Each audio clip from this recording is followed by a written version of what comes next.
Pues aquí estamos leyendo y interpretando y analizando esta pausa que puso el presidente López Obrador. Te propongo que pensemos tres preguntas para analizar el tema.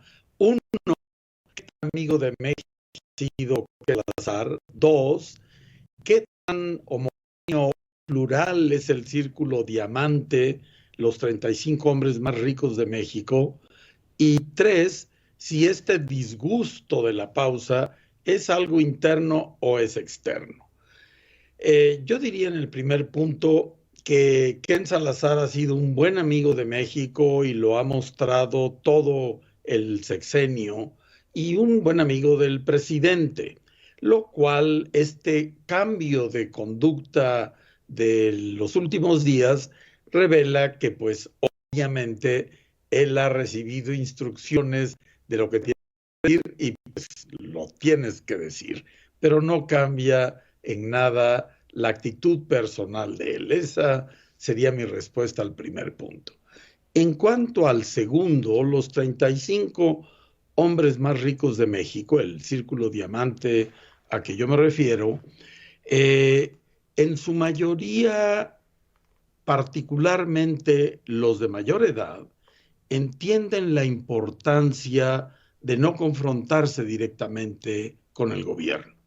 Pero claro, los más jóvenes, más impetuosos, están ahorita mostrando su irritación por el triunfo arrollador de Morena, por darle el INE la mayoría en el Congreso, en fin, todas estas últimas medidas que los llevan un tanto a desesperarse y a sacar el conflicto fuera de las acciones internas en México, y esto ha generado llevarlo a los Estados Unidos, con lo cual paso al tercer punto. ¿El disgusto es interno o es externo? Estuve los pasados 2 meses en Washington conversando con los amigos en el gobierno, en las empresas, en la academia, y yo te diría que no veo un disgusto externo. Más bien, lo mismo que pasó aquí en México, que llevó a que el Consejo Coordinador Empresarial cambiara la postura que había tenido, el Consejo Mexicano de Negocios, lo mismo. Bueno, nos está reflejando ese disgusto que ya se reflejó en México y ahora se está reflejando en los Estados Unidos. De manera que en ese sentido no me preocupa tanto, excepto que si tú desatas procesos que no puedes controlar, me recuerda el caso de Aprendiz de Brujo, y arrancas tempestades, sobre todo tempestades financieras. No hay que olvidar que al final del día la molestia mayor está vinculada con la reforma del poder judicial. Pero entonces esto nos recuerda también lo que ocurrió en Inglaterra en 1992, cuando Soros en una noche provocó la caída de la libra británica. De manera que no son eventos que debemos de tomar con ligereza, sino con toda la seriedad, pero tampoco sobredimensionarlas. Ya lo vimos que pasó con España cuando López Obrador puso en pausa la relación hace un par de años, de manera que, bueno, no olvidemos que Estados Unidos está ahorita en medio de una campaña presidencial muy intensa y la verdad nos ha ido mejor de lo que pudiéramos haber esperado. Ese sería mi comentario, Manuel. Hay repercusiones y se han vertido repercusiones de esta reforma judicial en relaciones entre Estados Unidos, México y Canadá, particularmente en el TEMEC, porque incluso COFECE e IFT forman parte de este tratado como organismos autónomos que están justamente para garantizar el tema de las telecomunicaciones, para el tema de la competencia también, es decir, hay una vinculación por parte de estos organismos que se han ido creando en los últimos años justamente para dar certidumbre, y que venimos de un presidencialismo arrollador en México, en donde pues todo lo controlaba el Ejecutivo, y estos organismos autónomos han ido ocupando su lugar precisamente para dar certidumbre. Considero, Miguel, me corregirás si estoy mal, que esa es principalmente la preocupación que ha expresado el gobierno estadounidense, la preocupación que han expresado empresarios, figuras de otras partes del mundo en torno a lo que se viene con esta reforma judicial, y el temor de que pudiera generar incertidumbre jurídica y, por tanto, consecuencias financieras para las inversiones. Mira, coincidirás conmigo que el sistema de justicia en México está urgido de una reforma profunda. Lo que el presidente López Obrador arrancó al hablar de reforma del Poder Judicial ha puesto en el centro del debate esa necesidad, pero la verdad es que esa necesidad es mucho más profunda. Se ha concentrado la atención en el punto de la elección de jueces.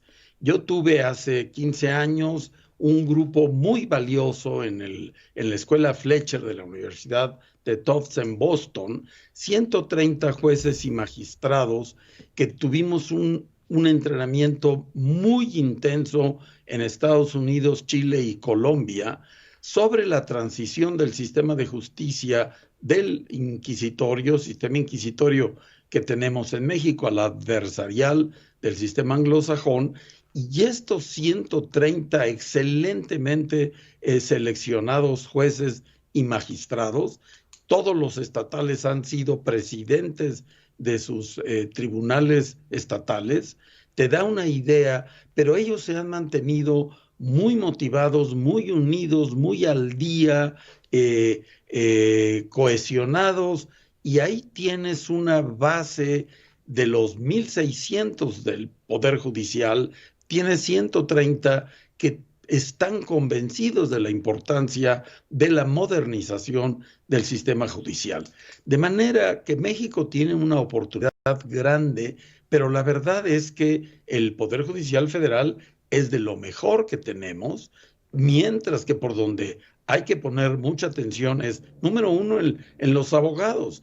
No tenemos la colegiación obligatoria y puedes faltar a la ética profesional y no te pasa nada. Entonces, a los primeros que tenemos que meter en orden es a mi gremio, a los abogados. Los segundos son las fiscalías, lo que era el Ministerio Público, caramba, y en los estados y en todo México necesita una serie de medidas de manera que es cierto, la reforma judicial preocupa y nos debe preocupar y nos debe de ocupar, y estoy seguro que el gobierno nuevo de Claudia Sheinbaum va a profundizar esa reforma que tanto necesita México. En cuanto a los organismos autónomos, por supuesto, están en el TEMEC. El TEMEC es central para la prosperidad económica de México y de Norteamérica, y eso está, yo diría, con suficientes candados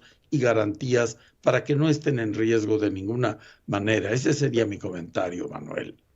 Miguel Bazáñez, reforma judicial, desaparición de los organismos autónomos, están nuestras economías, la mexicana, la estadounidense y la canadiense, estrechamente vinculadas, y además, pues en el mundo global hay una interrelación, pues con el mundo entero, con China, con otros países, que se han ensanchado. Déjame formularte así la pregunta como exdiplomático, como conocedor, lo que hoy entendemos por injerencismo, o hasta dónde el concepto injerencismo pues responde a las definiciones en las que lo enmarca hoy por hoy el presidente López Obrador. Es decir, ¿han sido injerencistas para ti las declaraciones de Ken Salazar, del embajador canadiense, sobre este tema de México? Mira, yo lo que te diría es que el concepto de injerencismo proviene de una época en donde las relaciones económicas de los países eran mucho más tenues de lo que son hoy en día. Toda la interacción, las relaciones económicas de México y Estados Unidos y los empresarios mexicanos y norteamericanos es tan intensa que el concepto injerencista formado hace 200 años tiene una connotación diferente. Te pongo un caso. Eh, el objetivo central del TEMEC es aumentar la productividad del bloque de Norteamérica frente a los bloques asiático y europeo. No sé si conoces, pero el 80% de la carga marítima del Golfo que entra por los puertos mexicanos, solamente 20% es en los puertos de México y el 80% lo es en el puerto de Houston y luego se baja por carretera al centro del país. ¿Cuál es el efecto negativo de ese arreglo? Que hay un 30% de sobrecosto y eso le pega a México y eso le pega a Norteamérica y entonces cuando tú tienes opiniones al respecto, podrías decir, bueno, en los empresarios y funcionarios de ambos países opinando de un tema como ese, están siendo injerencistas. No, no diría eso. Son problemas comunes, tenemos que atenderlos en común y ese ha sido un concepto propositivo de la administración demócrata, originalmente de Obama y después de Biden, de ver los problemas de la región como compartidos. No es el problema de Estados Unidos y el problema de México, son nuestros problemas. Necesitamos opinar y participar y resolver conjuntamente, Manuel.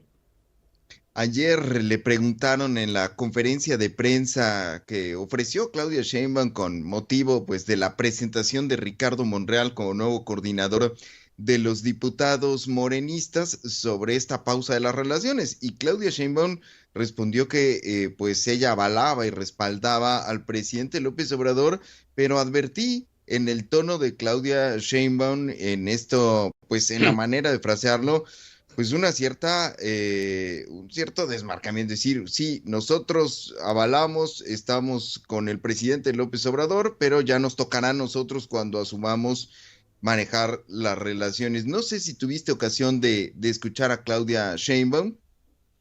No, fíjate que no la escuché, pero no me extraña lo que estás mencionando. Evidentemente, cada presidente tiene su estilo personal de gobernar y responde obviamente a su historia propia y claramente la del presidente López Obrador y la presidenta electa Claudia Sheinbaum son historias diferentes, pero eso es benéfico para el país.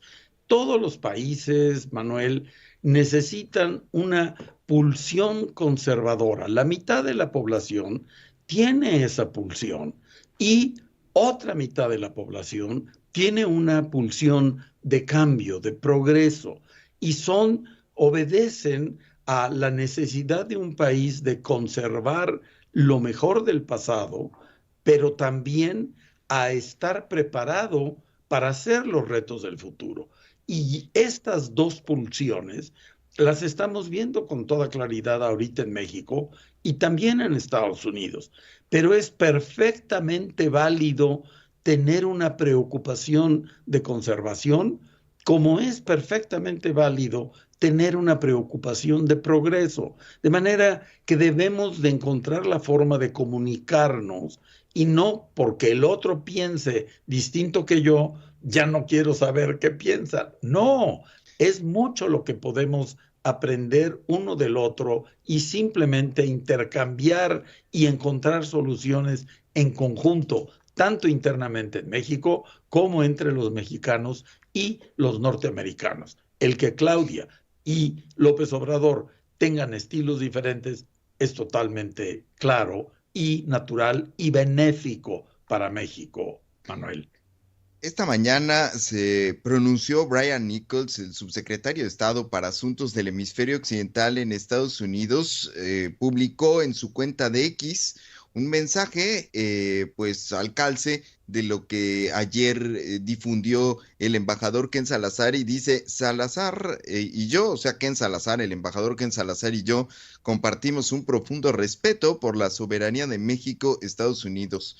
México y Estados Unidos deben trabajar juntos como socios e iguales para promover la seguridad y la prosperidad en América del Norte. Como socios y amigos, compartimos nuestras preocupaciones sobre las reformas constitucionales propuestas. Es decir, hay un mensaje como ayer que en Salazar de decir que estamos en la mejor voluntad, pero insisten en que mantienen la expresión en torno a la preocupación sobre las reformas constitucionales, Miguel Bazáñez. Yo creo que en este texto tienes entre líneas la revelación de que el gobierno de los Estados Unidos, el Departamento de Estado, Mm.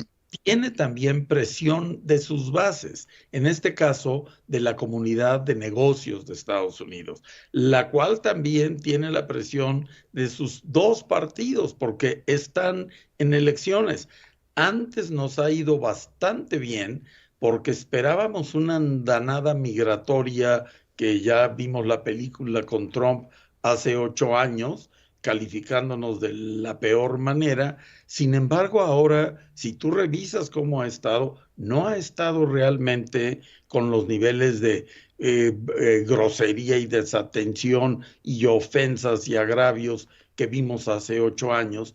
Pero bueno, de todas maneras, las bases en una campaña en los Estados Unidos presionan al gobierno, el gobierno tiene que mostrar esto, pero al tiempo que hay en entre líneas, estamos resolviendo problemas en conjunto, pero mantenemos la preocupación. Es el típico lenguaje diplomático de que tenemos que responder a nuestra base, te diría yo, Manuel. Y decir también, Miguel Bazáñez, no es el embajador, es el gobierno de Estados Unidos a través del embajador, que es otra de las lecturas que tiene este mensaje de Brian Nichols. Correcto, coincido contigo. No es la El, posición el personal gobierno de... canadiense, sí, sí, sí, el gobierno canadiense, me están mandando, también dice que respeta plenamente la soberanía de México y no tiene intención de intervenir en asuntos internos del país tras las recientes críticas de su embajador a la reforma judicial. Una posición distinta, Miguel Bazáñez. eh, te deja claro que la reacción del presidente y el ponerlos en pausa, y dijo, pongo en pausa a los embajadores, no a los gobiernos. Sí, es un poco tirarles la bronca directa y el de Canadá dijo, bueno, yo mejor aquí, hasta aquí lo dejo, ¿no? Pero Ahí bueno, le paramos. Sí, porque exactamente. además el canadiense lo explicó en una entrevista banquetera en medio de una conferencia, lo entrevistó la agencia F, le dio esas declaraciones a la agencia F. No fue algo tan articulado como lo que hizo el gobierno estadounidense, donde ya advertías una intencionalidad distinta, Miguel.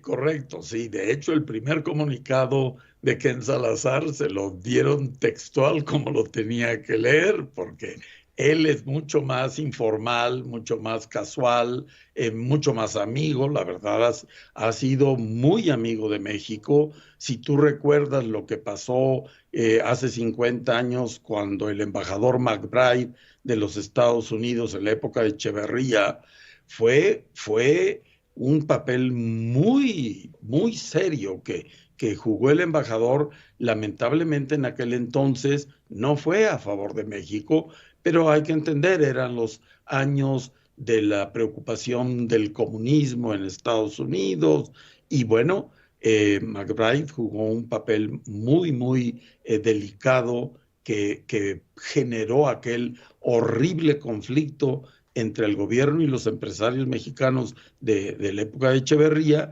y que terminó con la pérdida de 22 años de estabilidad cambiaria.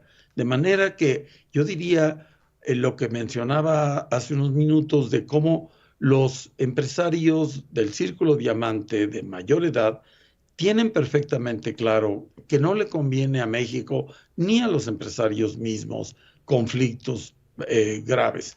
Y el embajador Salazar ha sido yo diría, factor de estabilidad y de mesura en estos 5 años, bueno, ya prácticamente 6 del gobierno de López Obrador. De manera que estos últimos días, lo que está pasando es producto de la circunstancia muy específica, tanto de México como de Estados Unidos, Manuel.